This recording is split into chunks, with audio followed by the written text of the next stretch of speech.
Gracias, señor presidente. Señoría, me alegro que me haya hecho esta interpelación porque, aunque no haya comparecido el director de la Ciudad del Motor, sí que es verdad que si repasa usted el diario de sesiones verá que nunca hemos obviado estar en estas Cortes, incluso en momentos más complejos cuando se ponía en cuestión el proyecto.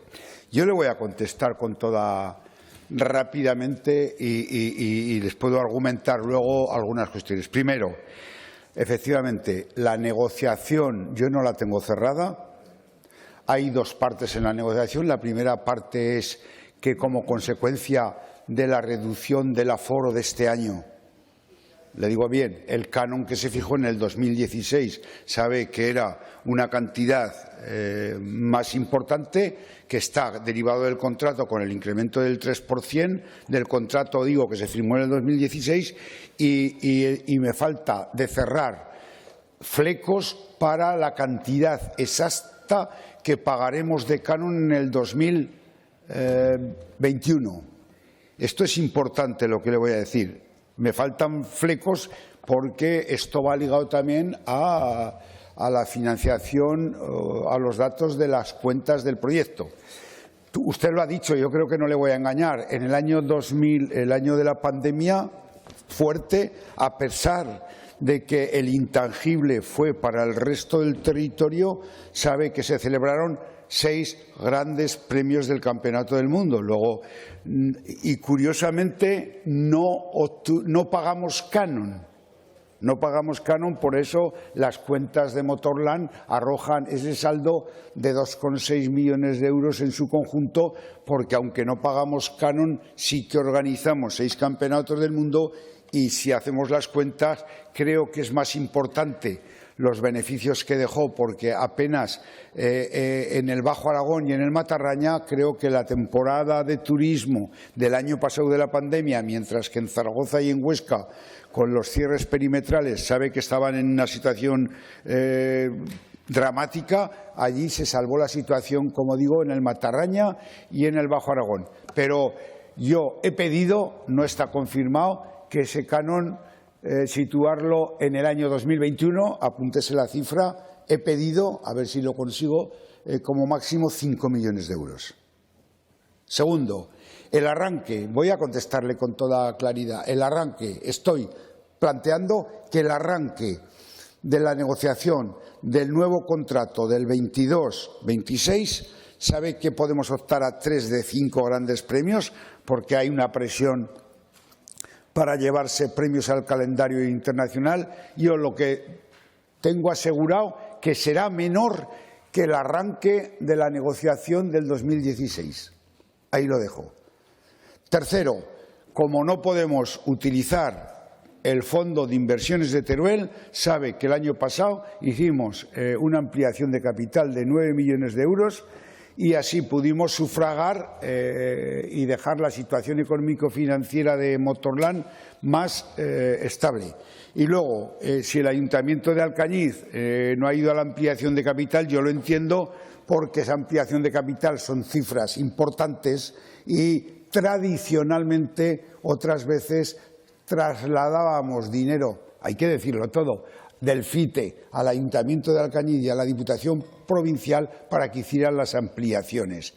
La implicación tanto de la Diputación Provincial como del Ayuntamiento de Alcañiz es total y, como dice usted, a mí ya me gustaría que esas estimaciones de que el circuito de Alcañiz mueve en torno a 30 millones de euros al año cuando hay grandes premios con todo el aforo, porque lo dije y lo reconozco, que nuestra Junta de Seguridad y Sanidad limitaba el aforo a 20.000 personas y los rumores de la sexta ola nos impidieran que tuviéramos ese aforo completo y llegáramos solo a las 13.600 personas, también nos han perjudicado. Pero bueno, usted lo ha dicho, este es un proyecto estratégico. Yo creo que a lo largo de esta historia de 11 años, a veces todo en el Valle del Ebro no lo podemos hacer ni debemos hacerlo, y para Alcañiz, el Matarraña y el Bajo Aragón es un proyecto, aunque tenga sus detractores. Y yo le contesto desde la parte política. El acuerdo que hicimos de gobernabilidad es mantener estos grandes proyectos y me alegro que en este caso Vox se sume a esa apuesta por seguir trabajando con Motorland. Gracias, señor consejero. Turno ahora de réplica para la señora Fernández. Presidenta, gracias. Algunas reflexiones. Señora diputada, Motorland es algo más que una empresa pública, porque cuando uno tiene la capacidad de influir en un territorio que tiene, en la ciudad de Alcañiz tiene 15.000 habitantes aproximadamente, corríjanme, y en la comarca tiene 28.000, y el circuito en un año sin pandemia llegaba a mover 170.000 personas. Luego es algo más que una empresa pública entendida como la cuenta de resultados que tengo ahí, que pierde 2,6 millones de euros en el 2000. Yo eso así lo considero. Y fíjese, y lo digo aquí, en la campaña de nieve anterior para mantener, en otra empresa pública como es Aramón, para mantener el pulso de las instalaciones, también hemos perdido dinero. ¿Por qué? Porque la función social que hacen esas empresas tiene mucho más peso que la propia función de una sociedad anónima. Ya me gustaría a mí ver las cifras o que algunos proyectos, y mire, he volado hasta en helicóptero con algunas empresas para explicar el parque tecnológico y que no vieran que para ir al Alcañiz cuesta hora y algo por la carretera. Volábamos en helicóptero, fíjese si soy sincero, digo, porque tenemos un parque tecnológico y unas instalaciones que otra vez han sido premiadas por los fabricantes, en este caso de motos, y por los pilotos. Tenemos unas instalaciones de altísimo nivel homologadas por la FIN, por la Federación Internacional de Motociclismo, y que son tan valoradas en los circuitos internacionales, y aquí está también un vicepresidente que lo fue conmigo, que nos volvemos. Este año hemos tenido otra vez 2 premios. Esa conclusión. Hombre, que el director gerente diga que hay que reforzar, esa es su labor, captar proyectos. El consejero, y eso que estoy siempre encima de esos proyectos, pero la labor del director gerente es esa. Cuando presentó el plan estratégico, en el año que en este caso se le fichó con una empresa externa, lógicamente ese es el balance, traer proyectos.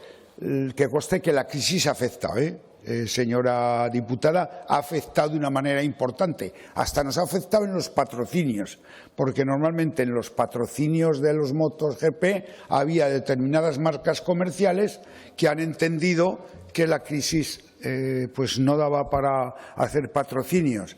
Incluso se ha visto reducida en la visita de importantes. Yo he tenido allí en otros tiempos visitas importantes y pasaba los 3 días recibiendo, y lo sabe muy bien el vicepresidente, haciendo contactos con empresas y en este caso con las cuestiones relativas en estos 2 últimos años a la pandemia, pues no ha sido posible establecer determinado tipo de contactos y esas decisiones, pues como digo, también son más difíciles.